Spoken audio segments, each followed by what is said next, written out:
Hello, my name is Briar. Welcome to my channel. Today I'm going to do a mid-Camp NaNoWriMo update video. For today's video, I want to focus on how I have been working and developing my new-ish Camp Nano project, how my project has changed from June 30th to what is presently July 17th, and how I'm going to continue working on this project even though it has significantly changed.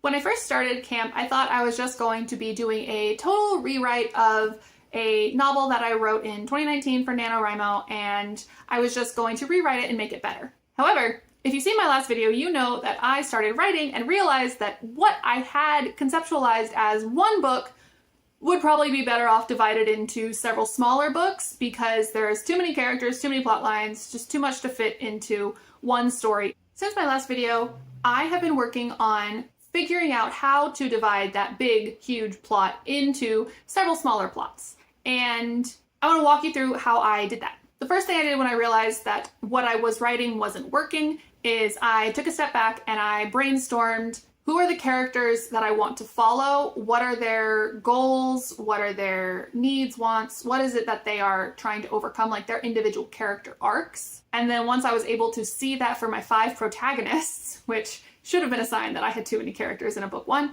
Once I had determined the 5 protagonists, what their wants and needs were, I was able to figure out how to group them together so that each character could have a character arc, but see which ones would most complement each other and which ones could be put off towards other stories. Then I went to the overarching plot line that had sparked my idea of characters finding magic in a science camp hike and discovered that I can take at least the beginning of what I had thought was like Act 1 of my original story plot, and I can take that and shift it in to make that the entire story by expanding on some parts and leaving other parts by the wayside. So what I did is, with the idea of the 3 characters and their intertwined plots, along with the arc of the characters finding magic and discovering how to use it and all of those things, I just started brainstorming, how can I make this a book? So I didn't set out to brainstorm it in chapters, but that's somehow what ended up happening. And I just started out like, okay, this is what happens when they get to camp, and this is how they meet, and this is some problems that they're encountering, and just going through like that and sort of pulling, like writing an event. So it's driving the plot forward with cause and effect of this happens, and so the characters have to face this, or this happens, but the characters also have to now deal with this. So driving things forward with why are they getting to this point that I wanted them to get to as the midpoint, and from there moving on into developing more about the magic, which had been honestly less important of the kids discover magic part. It had been info dumped in my first and second draft, and that was something that I'd wanted to improve.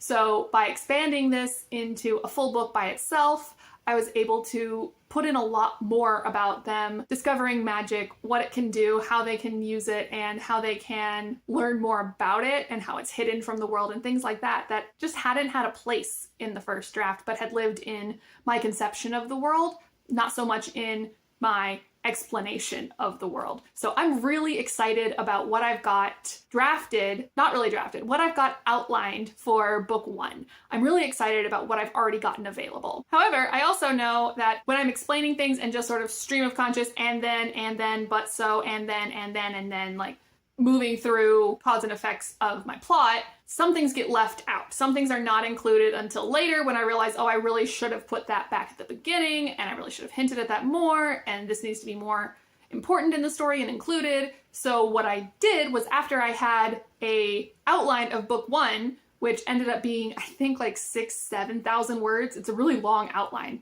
What I did once I had that is I printed it with 4 sheets on a page. Each sheet is its own chapter. And once I had printed it, I created a color code. So this is like what my color code is. It's got all the magical elements that I wanted to include, all of the more relatable struggle. Like, we can't relate to kids finding magic, but we can relate to kids finding a sense of belonging in the world. And then all of the characters. And this isn't all of the characters. This is like, I've got my 2 secondary protagonists, and then I've got my antagonist, and then I've got good characters, bad characters, and neutral characters. So I just sort of color coded all of this with pens and colored pencils and highlighters and markers. And I went through all of those and like marked them up and highlighted them with when things happen, when characters are introduced, and so on and so forth, so that I can lay this out and look at it and see, now what do I need to change based on how things are going in an overarching plot? How can I see the big picture? Which is sort of what I was trying to do when I did my reread back in June. But even then, I should have gotten a hint that there was too much going on when I couldn't even list out all of the different characters and plots and things that I wanted to happen. So I was able to lay all of my chapters out and see where things are just sort of coming up at the end that really need to be seeded through more of the beginning, where things are dropped in the middle because I forgot about them, and where maybe the pacing is weird, and where I should spend more time on the magic than I'm spending on the hike. Because the hike is like the gateway into the magic, and I don't even know if I've explained the plot to this story, but it's not important. Anyway, so I laid it out and I realized that there is so much time spent outside of this magic world that I need to figure out how to condense that, expand the magic, and honestly, my conclusion I'm pretty happy with. Which is weird. I'm usually not happy with my conclusion. But all of this has shown me that it is so much easier for me to actually plot this out when I'm focusing more on a couple of things rather than trying to shove in all of my ideas into one plot. So I'm excited to continue with that. Also, what I've been doing when I'm drafting, because doing all of this, making all of the notes in the pages, very important, not adding words to my daily word count.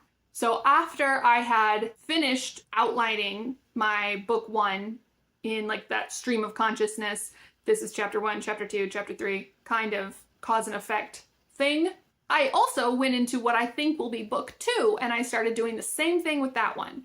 And that one is a lot more loosey-goosey and a lot less structured, honestly, than book 1 is so far, because I know that I am just trying to figure out if all of the plots that I was trying to fit into one book, if they can be expanded into their own stories well enough to justify doing so, or if what I did for book 1 needs to be expanded over a longer period of time just to make sense of things. Like the whole thing is the kids are going to science camp, which is a 5-day sleepaway camp for the school district.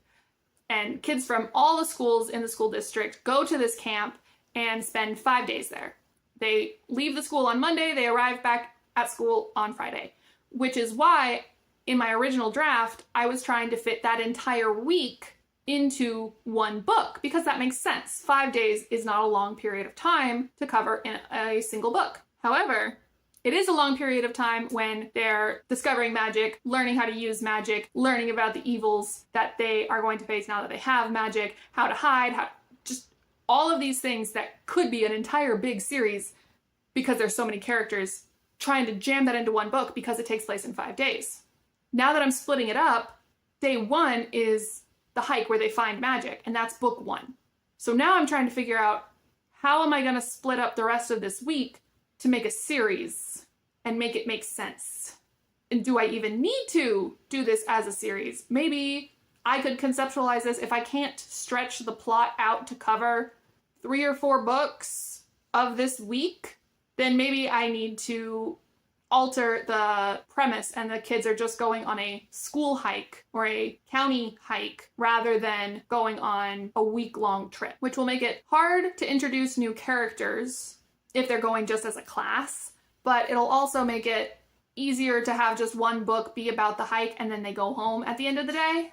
So before I start writing book 1, which I have outlined and I am continuing to jigger with now that I've got it printed and highlighted and color-coded and I can see more about the plot overall, now that I've got that figured out, I need to figure out what other books I can pull from this original draft in order to figure out if I can move forward with this premise or if I need to change the timeline setup at the beginning of this book to make it more condensed and just one book rather than a series of books that take place within a 5-day span. Yeah, so that's where I'm at right now. I am outlining book 2. I am jiggering around with book 1 to figure out how to make the plot more punchy and make it more impactful, and I'll figure out the timeline countdown clock of the frame of the story, basically. I'll figure that out later because it's less important and it'll be an easy fix. Or it should be an easy fix. Once I figured out if I'm going to make this a series of books that take place within a 5-day span, or if it's going to have to be a series of books that take place over a greater amount of time, and this is just a 1-day trip. Lots of questions. I guess my question for you would be, if I decide to make this a series of books that take place over a 5-day span of camp, does that sound like something that would interest you? If you read book 1 of a 5-day trip, are you going to want to read book 2, knowing that it takes place on like the next day of a 5-day trip? Maybe it will be like more serialized. I guess now I'm thinking about market, which is something that I don't want to think about. I just want to think about how I can make this story work. Anyway, I might even expand it and make it a summer camp where they're going to be together for a month instead of a week, and maybe that'll be an easier deal, but the whole thing is that it takes place in November, which is important. I could finagle with that. So what do you think? Should it be a 1-day field trip and the whole story is like just the 1 day? Can I have day 1 of a 5-day field trip be book 1, and then day 2 is book 2, and then day 3 is book 3? I think that would be kind of milking it, but I don't know. Yeah, so that's where I am. I'm continuing to outline all the different pieces that were originally 1 book. I'm outlining them into, currently, it's looking like 3 books, possibly 4. But I need to figure out a conflict for the 3rd book and how to fix the conflict for the 4th book. It's a work in progress, and it will continue to be a work in progress probably through the end of this month and into August, and I probably won't even start the rewrite of book 1 until Nano this year, and we'll just see how that goes. So this is looking like a much longer project than I anticipated it being. I was hoping to start brainstorming and write a brand new story for November this year, but I don't think that's gonna happen because I'm really interested in this one right now, and I'm kind of digging my heels in, and I like it. So that's what I've got for my Camp Nano update for mid-July 2023. It has been a wild ride. Today is also my first day of work, so I don't even know how much time I'm gonna have to continue on with this after I get my schedule later on today and get to start really focusing on that, because, you know, money is important. Unfortunately, we live in capitalism. Let me know how your Camp Nanos are going. I am really excited about what I'm working on, but it's also a lot of questions and a lot of things that need to be focused on, I guess. Yeah, this might have been an entire rant and very hard to parse because I don't even know how much I've explained about this story in the past, and I don't want to explain it right now. So thank you so much for watching. I hope to hear more about what your camps are like in the comments down below. Remember to like and subscribe if you're interested at all in how this weird journey I'm going on is going to progress, and I will see you guys in my next video. I did miss Thursday's video last week. It's really hot in Arizona, and I was just not feeling it. I was not in a good place mentally, especially with the stress of starting work, but feeling better. So back to work. Thank you so much, and I'll see you guys next time.